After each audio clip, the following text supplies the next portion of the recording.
Các channel là welcome back lại vector hay tuần trùng chú Aerox version S kan kaldon hay Aerox chhuakthar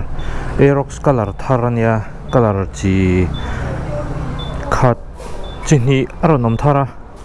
chuan chu hei hi kan khal chin dona apol oma apol kha lem cheten on ti danglama adum chu danglam lawa chuan ma ero chu heta hen danglam neu kha anon da thara chu noi khat lai sing sari manani ta a hei hi tuna aman ka tar lang hian chon hei kan khal don ni smart key an ti hete chabi zu her ngai kha ni to lawa ana ma hianin her kha ngai to khai ti hian nirang hian ai sin hoi po zau khop me a hem me a ole an khal chinang tuna hen chabi om lo chabi chu het la hianin ta hian hei chu asit just in case chabi ni ta asit noi chuan hei hi a chabi dik tak chon ta hei smart key an tiang kha ni ta chuanin kan da to panga ipte po a theia hetanga silent start boka ta hian hazard light emergency anga oma automatic stop hetia hei e off chuan khamiang kha om bokani kha chu kan thre tur anga kan chinang Thansanga in Aizawl Yamaha train an chokang hei Ramhlun north ani kelama kan kalang kelama hen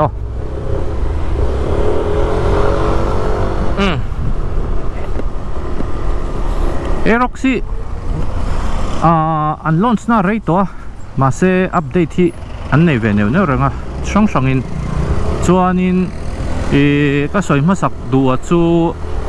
mi puina an complain na sat me ma kha aso na kha ni ta tuna hianin a chhuakthar berania hemi aso na hi chu aranom to lawa a rifok ang chi kha ka koi that kha rong ka saka ka khal kwal ve china aso chu lo nangang mai chuanin khami aso na kha chu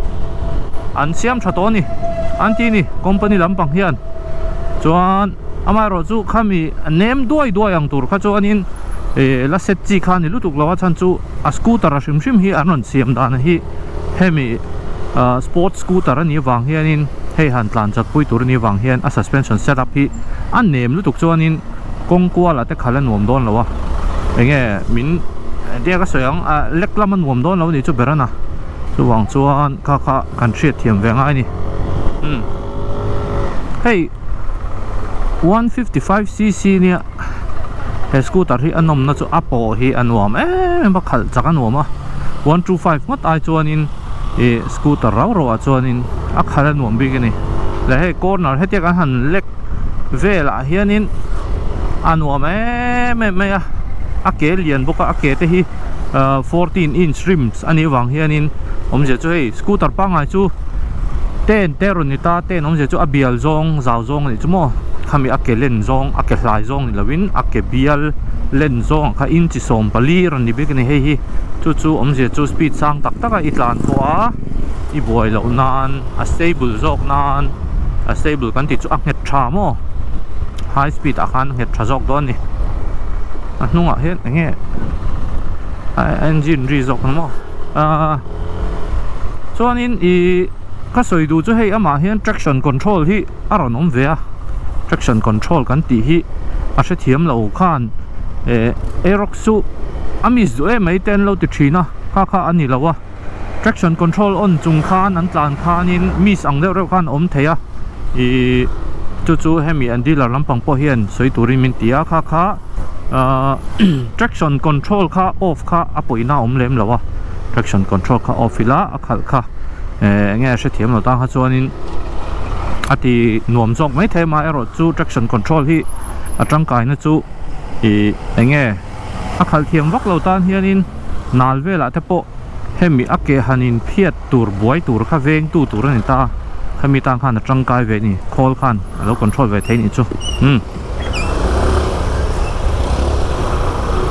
dur tlang a kan te sang chawa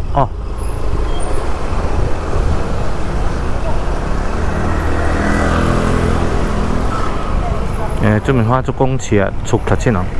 kong chia kan te sanga a so nuam nge nuam lo te po test ve la hei lai mi hi automatic hemi in on off hi hei kan thre thiam lo thina then khat hian in om zia chu petrol save dan khan hemi automatic engine cut off tina ni ta hei ka on chuan heti on ani ta traffic jam a khanin radio ka lo din pal khan radio han ti melas second som vel chu nianga katlan lo chuan automatic in on off don ta kha khanin petrol kong tam taka safe kan lo off thei ngil thina wang khanin ni kha kha I her zeunga tan le mei dona kha kha tangkai ve thina ni man thiam ton hu chuan tangkai khop mai te a so po chu a shom lo hi le hei ka o po hi a khur lok mi lo nia khami Aerox chuang ma sa ho chu na ve reuh tak chu ni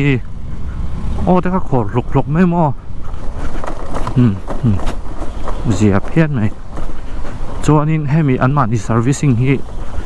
oh brother chu khai a pui ve yo bro poi thin mang o tiang hi ri thei thil hi ti lo ram tha nia chuan helai chhuakthar khian an servicing kha oma khulai lok khon Yamaha servicing kha kan hroi ve le du mai an tlan chho chin la hey kan hriat tur chu soitawng khanin Aerox hi chu family scooter ani lo a aman na tur atan anun siam chu thalai te na hey bike aya bike antilan bike khal thei lo tan mo gear shift thei lo tan te po han tangkai ve a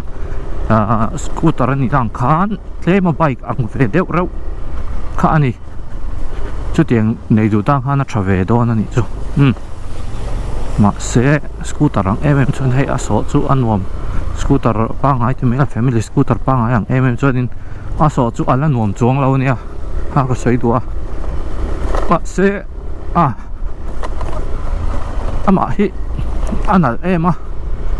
anal ka ti thot ani mana khanin Thailand vela an launch thin lai khanin nal kha kan ti thei khop heng te India ra ma hen ranom ve se kha kan ti vong thina han ranom ta thut mai nia Yamaha hi mani deuh khan kan soinon lenga Yamaha how to te all India and how to te berber kha Japanese ho kha anon zin ani chu chuan anon zina dinar kan ei hawa market survey khan on nei ni enge chuanin kan ti puya omon te ne khanin enge launch thar tur te nem te kha kan han tia an soidu lo ngang me ama ro chu enge moni chu launch chu an tum ti a hriat anon kaldan phunga khan chu mi puitan lo ma kila ani chu anon ti thut zela Yamaha R15 hemi version turbo launch on po khan an ti thut zela chu wang chuan anon ti thut le don ni off road nan chuan in ka prescribe vak don lo he scooter ju tlang de ngo sayang road de ngo sayang off road na tur chi ani lo Aerox chu kha kan hriat tan saidu TC hin belem la ke hi la TC bel lo hem no chho termin om man de nge hey Aizawl le lokila lir thei reng hi ani taka chuanin showroom atang hianin registration nei chunga khal chhuah tur ti hi ania dana chuan ama ro chu Mizoram hi chuan hei kan follow lutuk lo vai rama te chuanin registration anti fel thap nuwa te state train khata chuan an chhuah tir thina chu wang chuanin adana chuan hemi sarkar holiday ya te hianin khal chhuah phal lo ani ta ni I lo lei chuaka TC ti ain belang chi khamo hateng kha number la nei ma hateng kha I lo khal chuaka yang lo chuan sarkar chol ni lo chuan I khal thei tho ni chu chu kan thria tanga ya ani lem lo chuan in phur te kha thiang lo ni hateng rules te kha kan thria tanga chen khathi traffic strict do lak hian mi hin lo man le thina tiang kha sarkar chol antina in rin ni Sunday ate hian number ila nei lo ani lo chuan chhuah phal lo khal chhuah phal lo in phur phal lo chuanin I lei chhuah po khan TC in belchung khan in phur phal lo ti te ni an hriat tur tan tan zelila kong cha chuanin nuam ngang mai soi sel turum lo nuam ngang mai bike ang chiani bike trend khat tam tak ponin 150 chuan Aerox khal thiam tak tak chu kong cha chuanin an phalo ebo min phalawang wow nuam plan ni chuanin hei Aizawl char meng hei Aerox hi ka soi du chu chen khatin an kan tia ka han leya no pang phurnan te chang chhe deuh in nga han leya anua anin chira kan shol le runga zela Aerox hi soi tong khan family scooter ani lova no pang han shoi vel lan te po hau tak deuh kha i leidon chuan i man na tur khang ai to thin la pong po lei top kha ati chi lo ve thin hei mi tam takin miron zota Instagram ate miron zota sarlos eng scooter nge ka leng eng bike nge ka leng tin miron zota thina katan hianin lo soi hi anuam chia lo le lama chon a than chu ka soya ka hril cheu khanin dealer tan hlok na ani tani ke tan hian hlok na lem lo mai ro chu ka suggest thei chewa khatia ka lo hril cheu khan engma hlok a nei lo dealer lama tang khanin chu ka soi tel ve du shima hemi enge promotional right anga kan ti huang ba ka hi chu lok an nei lo ka soi tel ve du shim ania amai ro chu enge ka leang in ron tiam ron zo hian ka lo suggest thei chewa akha vates ula dealer sanchana pengen ang mani khal tana nom tur berang chi kha in vates anga in valei thin do ne ti kha soi du okay chuan hey smart key hi aron hanga he scooter hi smart key hi kan soi fawa smart key hi tun la chuan chang ka nga sial vewa ama ro chu a then hi hmang thiam lo hi kan lo om thina hei phei chu a her hi nga ya khami a her dana te kha om ve kha in zir pei ve de kha ngai thin dealer va complain le ringot zel thin na chu ai chuan in manin homework khati that ve ngai thin wow nuam phian mai 42 te kai thwa top speed thengam scooter thana chu hei bike ang gear tha ngai ve to lo hian du tok in kan leu chho thei ta ni ti khan gear tha ngai mi lawin continuous zewin tan pop thea what the hei hi advantage when scooter chak de ho chu bike tan hian hi har ve det thina chang hian gear tha ka khami in gear shift chung te kha om ve thina wang khan nuam nek mai wow aman hi 1.7 ani okay chuan chukle lama kan soi thale je lang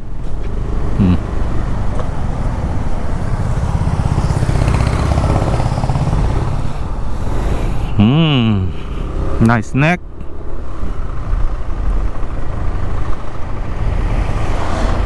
traction control hi menu a hian ani do na ka off them che lo tu na ri chuan kha chu enge thil poi ani lo nia traction control kha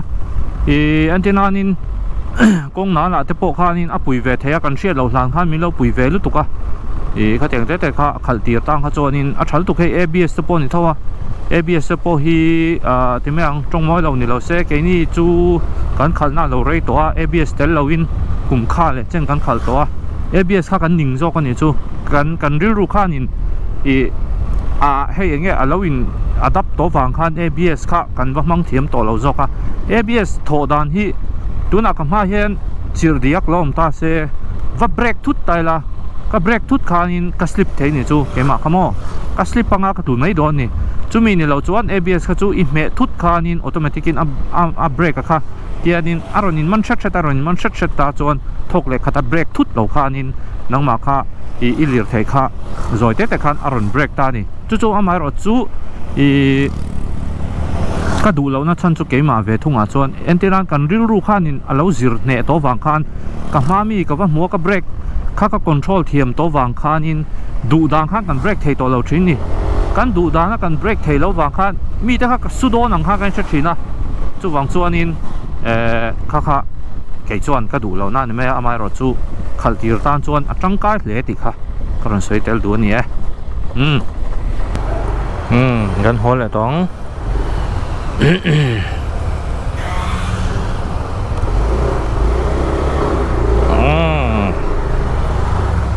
Yamaha is Yamaha.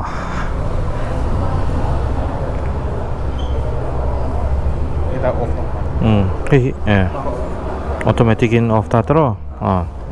kan hei automatic in rain off a chuan hei hi chu tian off chuan hei si thon na kha ti khan tro open a khan ti khan tianing lo ta chuan off chu he tian chuan battery function chẳng ra này cả sản xuất đi ai sản xuất tít anh ấy chú hi open tia kan da chuan ala eng reng ti na chu ma kha battery function à chuan smart key này cả sản khan chu wang chuan off nge tur ti nan mo chuan steering lock chu ti hian ni mai ta kha kan lo hriat lo pal tak khan hi off tia kon da tur ni chu open ti hian da lo tur on don chu ti hian ni thung ta hriat ngai ni kha chuan a cha bi hi ka ak de ti hian hei o cha bi kha hi nge em me kha a off theih mo chẳng hian ta ni kan heta a sen hnuah kwan second thum vel tu kan la hetang hei signal ka to wa kha tiang bok ana chuan an sar be ka theih ko ka hi alok nang deu ni mo berana hemi terang kan off chuan ni switch theih lo ani chu sar be ka theih ve khat me je kan la deu kon mo am je chu alarm ang kha ni deu mai ni chu bike ka alarm ang deu motor ka teng kha alok nan ta chuan khal do kha chuan in metar khat ve lo ngai taro ti hang kan da le me ang kha changkang khop mai chuan walk around joy ang hi alo ni ta ni chuan he in leidu chuan Thansanga insurance Yamaha inven nga noi kat lai sing sari ania hi azia to khopa Aerox leidu ta ha chuan color ti sang ma color dang thile lokila chuan hi a color dang chuan ta hi a color ron thar le hi apole helai ron ti metta nal khop mai chuan hei no sticker ron thak boka ha khan deu mai ron smart key chuan hemi hi smart key ni wang khan hemi pani hi athar ron ta aduma om lo thunga apole hemi ya chaw hian smart key kha aron omani chu chuan kan leidu chuan ta hand booking kalpongai long free sale chuan kha i loan bona ti theya inva zot fe don ne ti kha ka soi du phone number ka da hen lo zot fe mai don ne ole engeng ai dan te poron soi ve shim la comment ate po an soyang che thank you for watching the pots